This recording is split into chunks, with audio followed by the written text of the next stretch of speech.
Hey guys, Coach Lisa here. Happy Saturday. Sorry for the hot, sweaty mess here, but it pertains to this really quick lesson that I want to give you. And I didn't want to wait till I got all showered up to give it to you because it's fresh on my mind. So I want to give you just a quick lesson this morning about what our bodies do with carbohydrates and sugar, aka sugar. Carbohydrates and sugar are the same thing. And before you stop the video and move on, I'm not here to bash carbohydrates or sugar. I just want to give you a quick lesson of what our bodies do with it, and then you can make a decision of how and when you incorporate them into your normal diet. So here's why. So yesterday I had more carbs than I normally do. If you know me personally or you follow me, you know that I'm a pretty low carb girl, and I do that just simply because it makes me feel really good. I don't do it for aesthetics or a body weight.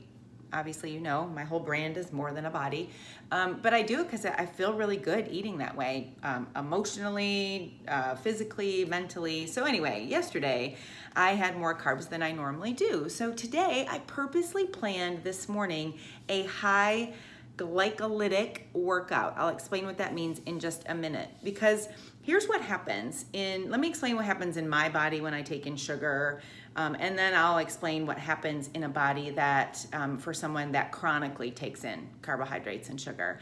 So our muscles and our liver have cells in them that like to take in our dietary sugar. So imagine these cells as suitcases. So in my case, since I don't have a whole lot of carbohydrates in my diet, my suitcases generally stay kind of empty. So when I take in some carbohydrates or sugar, no big deal. My insulin spikes, and what insulin does is it takes that sugar out of my bloodstream, because that's dangerous, and shuffles it into these suitcases, sends it to the suitcases. So my suitcases were kind of empty.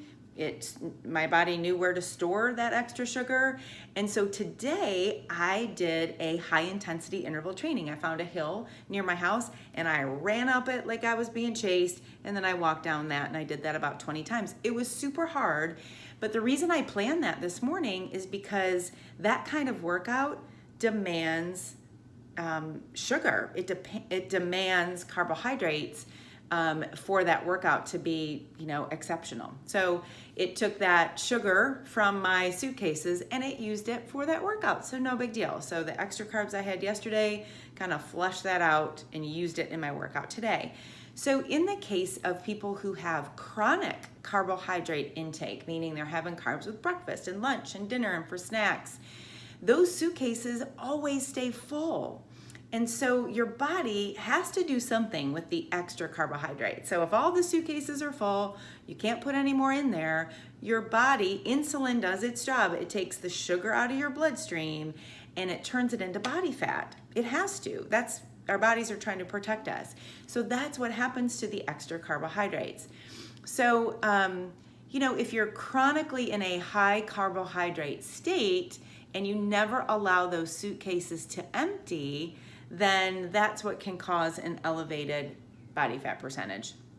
So to reverse that, it would make scientific sense then. This isn't a fad way of eating, to reduce those carbohydrates so that those suitcases can empty a little bit and your body can start to use either carbohydrates from your diet for fuel, or like I did today, or it can start to use body fat for fuel, because in the absence of having fuel in your suitcases to use, your body has to look for another source of energy to use for your workouts, and it's going to use body fat. Yay, body fat. And I don't care how lean you are, you have plenty of body fat around on your body to use. It'll use body fat and it'll use something else, maybe called ketones, but that's a whole other lesson. So I hope I haven't confused you. I just wanted to tell you what your body does with sugar when you take it in, so you know and you can plan accordingly. Now, I want to finish with this word of caution. So I'm not saying you can eat all the things and then exercise it off the next day. In extreme cases, that is a topic for a whole other discussion, and it's called exercise bulimia. And it's a very serious condition that some people struggle with, where they just eat all the things and then they work out like crazy the next day. That's not what I'm supporting. That's not what I'm talking about. But I'm talking about using sugar and carbohydrates strategically in some cases to fuel your workout. So I hope that was helpful. Have a great day. Thanks for listening.